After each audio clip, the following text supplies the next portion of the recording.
If you're watching this video, first I want to thank you for joining us at Family Art Project. Even though we can't gather as a family at Wave Hill like we usually would, doesn't mean we can't still gather to make artwork here at our own homes. So for today's project, we're going to be making field journals. So you may be wondering, what is a field journal? Well, I'll tell you. Many artists, scientists use field journals as a way to observe nature. And in this field, really, a field could be anything. It can be any kind of place, such as a desert or rainforest. It could also even be your home. So for this project, as you burrow down in your homes with your families, we want to think of the home as a special place and create a journal that's going to keep documents of your home. Tasty. So in the spirit of thinking of our field as our home, all the supplies that I've gathered for this project is supplies that I've found from my home to make my journal. So your project will probably look a little bit different because you'll be grabbing supplies that are specific to your home. And when you make your journal, we have some prompts that are going to help you think about what you can write in your journal to think about your home. So in the process of collecting natural materials around my home, I have some rose petals and a bag of green tea, used green tea. I've already drank the green tea and now I'm going to reuse it as art. And what we're going to do with these is make some watercolors. Use the colors from each of these items to create watercolor. Now the first thing we have to do is wait for the water to boil. So I'm going to turn it up here, and in just a moment the water is going to start to boil. Now that our water's boiled, what we're going to do is put our items in to the cups. Some of them are already in, like our green tea here. I think we can put as much as we can fill in so our color can be as strong as possible. So there. Now we're going to take our hot water and pour it in. Now the colors may not be perfect, but I think we might get something close to what we'd like to see. Maybe a purple, reddish color.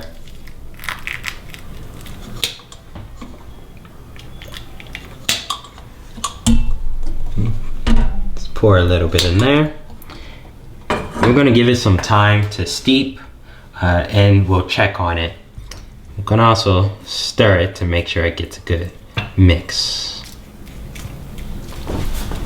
Just to make sure, let's put a few more leaves in there.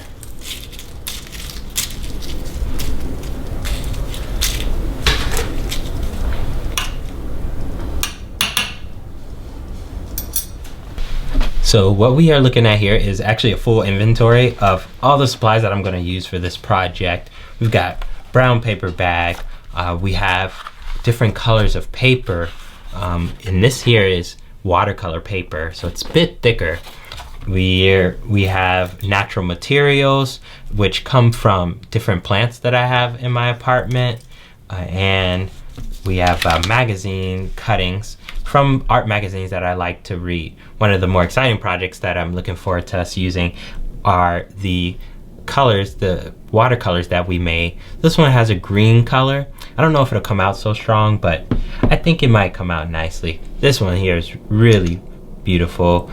We have a purple, pink, reddish, magenta, a fusion of a lot of colors here in our cup.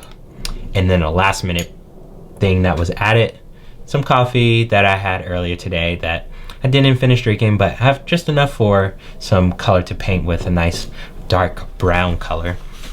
So in making this book here, we have all these materials, and the first place we'll start is to fold all our paper in half, or at least the ones that we want to use. So I'm going to pick just a few, not all of the colors here, just a few. I like the 2 sheets of white, a sheet of green, a sheet of yellow, and I also like this paper to be on the outside. I really like that paper a lot. In fact, I think I'm going to use that for my cover of my book. So we'll fold it in half, and I'm going to get some of my brown paper bag. I'm going to cut out a big sheet here. And one of the important things to me with the materials that I chose is that they're materials that I've already used in different ways and can repurpose them. Repurposing materials is very important to me.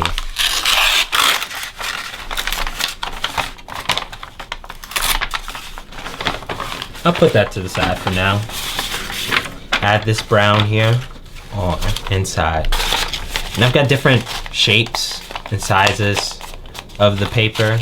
Here they don't all line up perfectly, but I think that's kind of the fun part of this, is that I can make any kind of shape that I want to that, or size. And I'll even add some fun colors here. I like this side.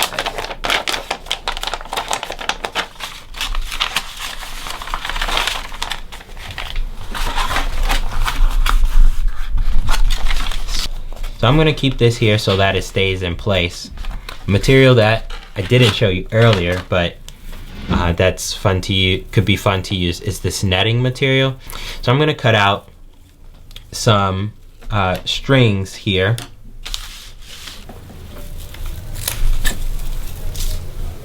That is going to tie this together for me. And remember, this is just one way of putting it together.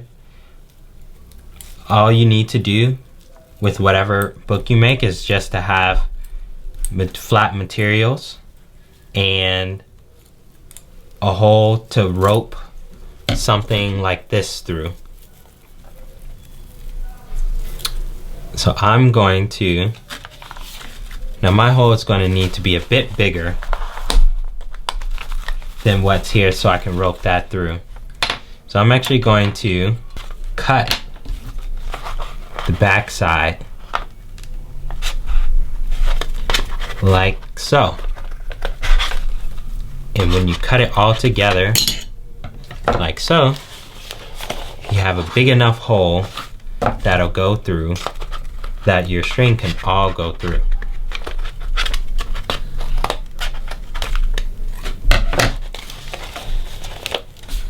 So here, I'm just going to take my finger and along with this here and poke it on through.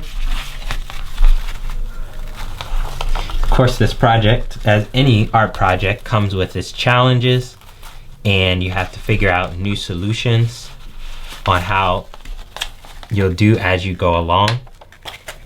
So now that this is here, of course, I have to poke another hole through so it can tie on the other side.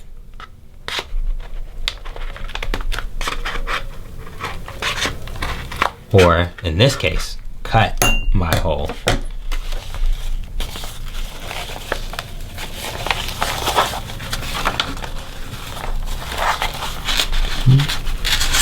Pull it through.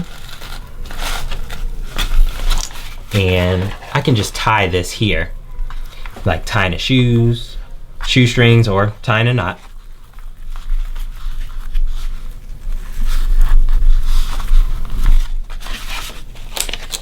And we have our first tie, and the pages all put together. And the rest from here is just doing the same thing over until we have our image, or we have our field journal all together.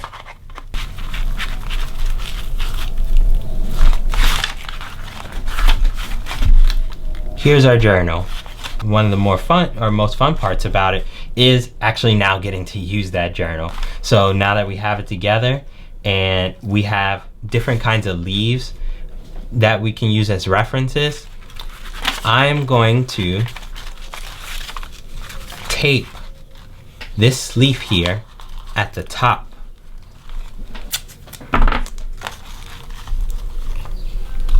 And use some of the colors we have to do a watercolor painting.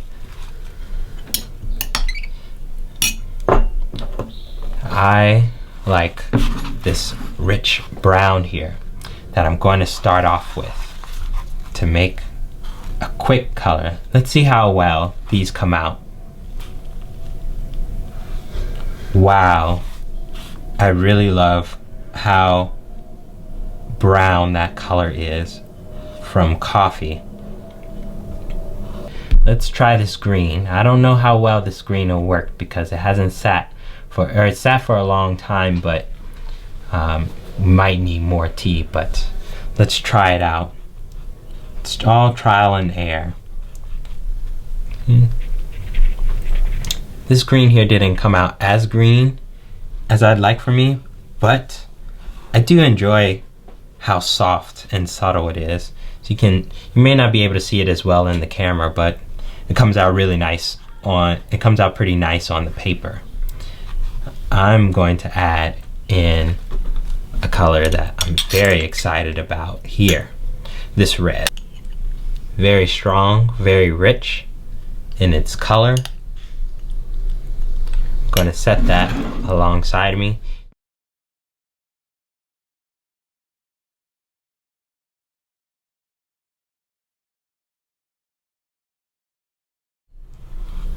Wow, that red is very nice.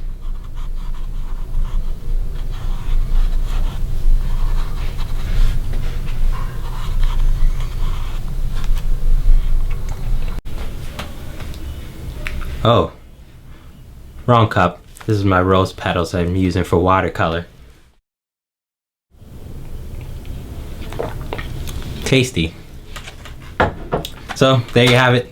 This is the field journal that I made just a little bit ago using all materials that I've found throughout my home. Hopefully it inspired you a little bit to think about materials that you can find in your own home that you can grab and compile together to make a field journal.